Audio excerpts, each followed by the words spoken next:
Okay,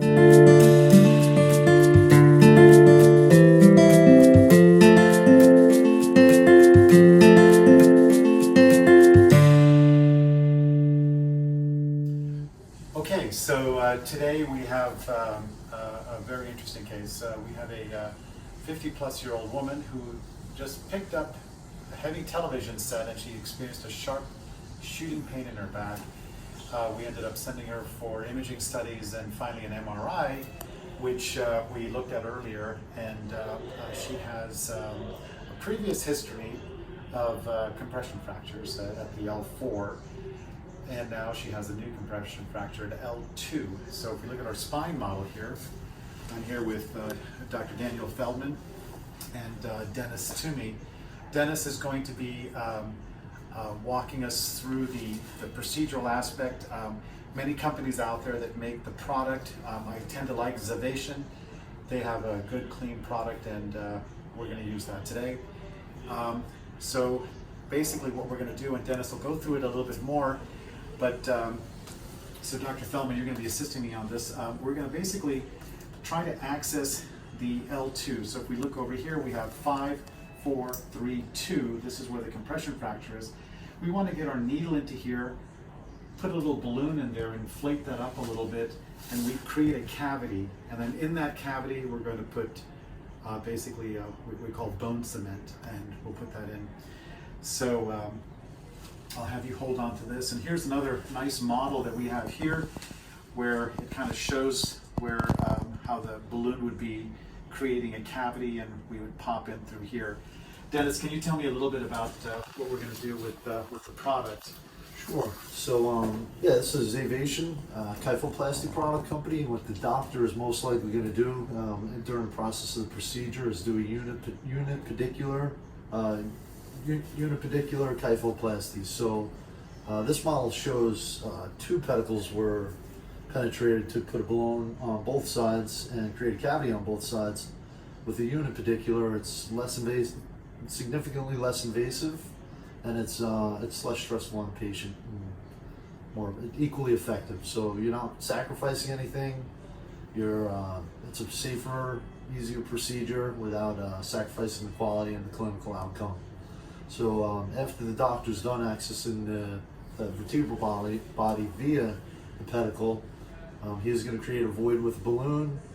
Once he removes that balloon, he's going to replace that balloon with bone cement. That bone cement is most likely going to fill the void and interdigitate throughout the vertebral body. So that's a very important part of the procedure, is making sure the cement spreads pretty thoroughly and at the same time doesn't spread outside of the vertebrae. So, you know, we're collectively going to make an effort to have the best possible clinical outcome. Exactly. Dr. Feldman is fellowship trained. He's going to be working closely on this procedure. And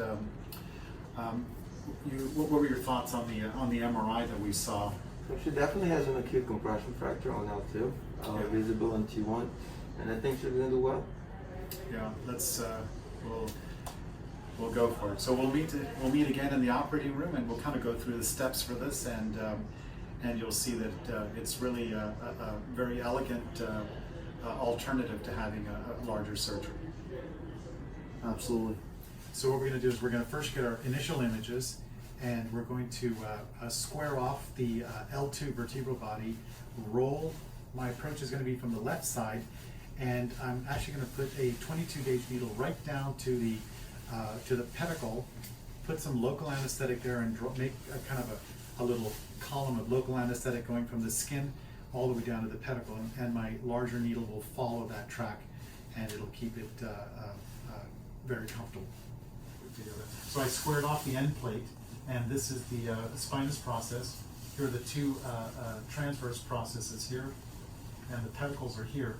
So I'm happy with that. I'm going to roll the camera so that I have a nice pedicular approach here.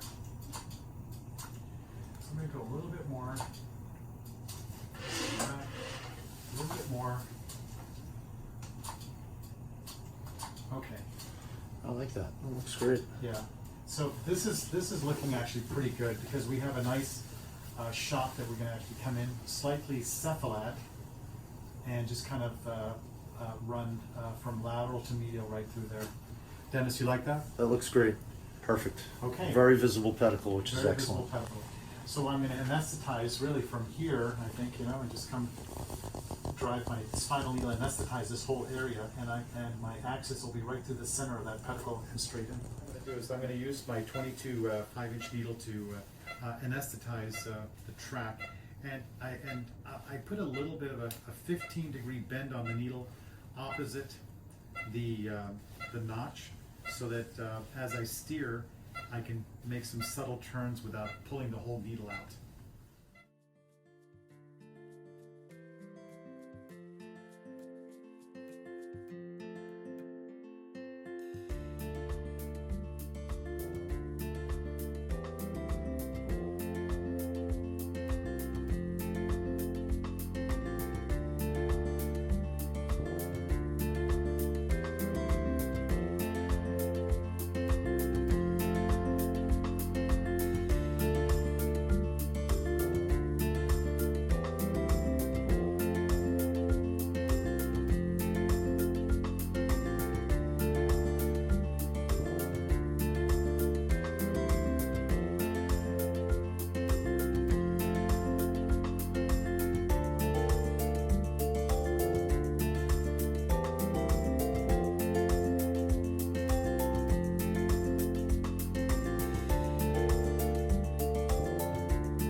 Sure, here we have a 10-gauge diamond-tipped access cannula. Every one of those marks indicate a centimeter, and the doctor's going to utilize that to gain access into the vertebral body via transpedicular. We're going to make a little stab incision, and then we're going to access this right afterwards.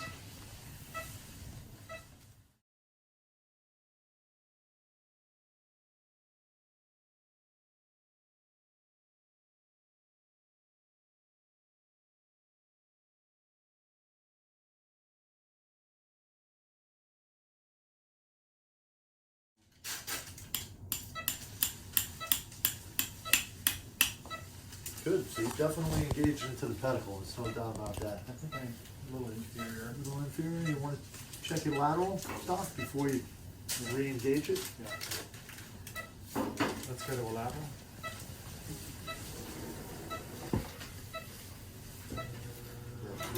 And even after you do a lateral, I would suggest doing a true AP. Okay. That might show you something too. Her true AP was like, this young was like 5 degrees over center. Disengage. Okay. Yeah, right there, and then you could engage it again, and then just tilt the. Once you get it engaged, then you could tilt the handle superiorly. I like that. So you're just going to give it a little more engagement right here? Yep. Get a feel for this. Like taps. Good. Feel like my wrist. So again, one thing to consider in this image is right now your needle, your access cannula is going from inferior to superior, so that angle wouldn't suffice, but Yeah. Dr. Sekhar is going to move the handle north, which will make the distal tip go inferiorly. Once, I you know, think once we're you... going to engage, and then once I'm in the pedicle, I'll change the direction a Yep, little bit. absolutely. Okay, should we look at...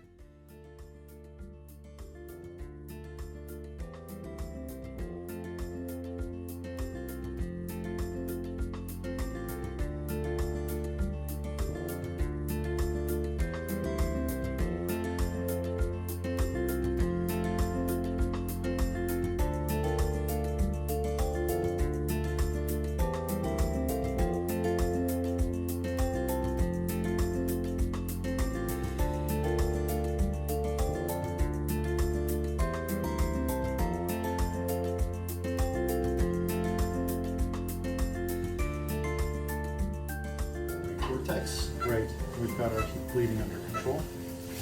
Excellent. Let's go to a lateral. I like that though. That's the angle is absolutely perfect. So as you can see here, we're entering very nicely. We want to just get a lateral view and make sure to check our depth. We want to see how far into the pedicle we're advancing. Another picture there, please. Picture. Picture. Good. So I might head slightly upwards and then back down again. Or are you happy with that? I'm happy with that. What you Okay. can do is you can insert the trocar Mm-hmm. to aim it down, but I think you're better off just leaving it where it is. Maybe give it a little, like push the handle a little bit caudally, Yeah. and while you mount it, not much, just a little, and that'll help it go down a little. So what we're doing is we're safely in the pedicle, but I'm a little close to this end. Maybe I'll just head ever so slightly in here where it's thick bone, and the device that we use can easily curve downward. So let's. Yeah, another thing you could do before you start advancing is you could move the C-arm this way just to get those pedicles stacked so they Yes. view as one solid pedicle. Let's do that. Let's go. So we should just be entering into the body. So let's see where we are. Yeah, you're very close to the posterior wall for sure, and you're very close to entering the body. Picture. And you still have room between the distal tip of your needle and the medial wall of the pedicle, which means it's safe. It's in a very, very safe position, which is extremely important. Let's get another picture here. So yeah, a good centimeter between your distal tip and the medial wall of the pedicle. So let's advance here. Yep, absolutely. Picture. And the good thing about the pedicle too is the pedicle's a little on the soft side. Yeah. It's a little cancellous where once Dr. Sekhar hits the posterior cortex, it's gonna be significantly harder. Good. So it's a good indication of when you reach the posterior cortex, you get a little more resistance. So I think I may just come down just a little bit so I get some. I'm gonna drop my head down a little bit so I get a little more medial travel. Perfect. Picture. Two more taps. Picture. Good. Two more. Good. Picture. Do you feel hard? Does it feel a little harder as you're malleting? You're using It mallet? does, yeah. It's more So resistant. you're at the posterior cortex, so you can actually in AP you can see you're in a safe position. Yep. So now you can go into lateral, and if you're on the posterior cortex, then you can continue to advance in lateral position. That's perfect.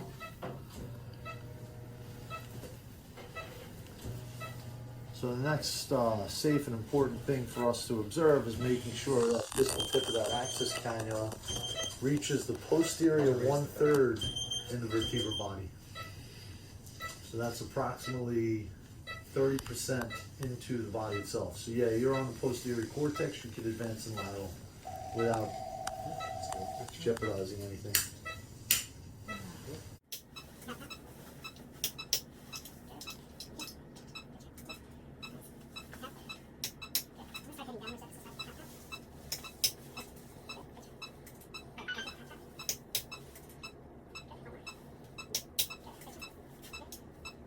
It's not almost like the distal tip of the trocar itself is in the body, but the distal tip of the cannula is just at the wall, the posterior wall. But the cannula. But it's kind of right about here, so we just want to get the cannula into there as well. Yep. Picture.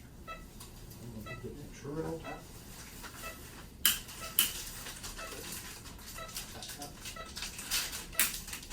Good. Just feel easier now, huh? Good.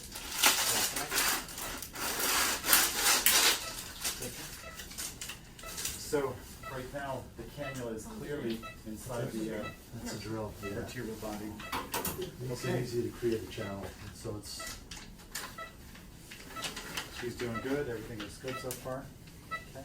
so the doctor's going to use this hand drill to create a channel for the vertebral balloon, for the balloon to go into create a void. So this is a safe way of creating a channel for the balloon. Okay. So let's go ahead and take this out, right? This is, which way is it? Does it go? I'll pull it straight out. Once you turn it a little bit, no, it comes straight out, Dr. Sekhar. Yep. There we go. Okay. Good. Pop that in. Yep. Slowly insert that. You'll feel it bottom out. It'll hit the bone. You don't want to force it in there. You just want to visualize it on the C-arm first and see if you're at the So you can see the distal tip of your balloon. Right there. Yeah, you can even see the flutes on the side of the drill. Mhm. So yeah, I mean the safest way is, you know, rotate clockwise slowly with a tiny bit of pressure to let the drill do its job. It should advance itself. Look at it. I'm gonna hold this. You do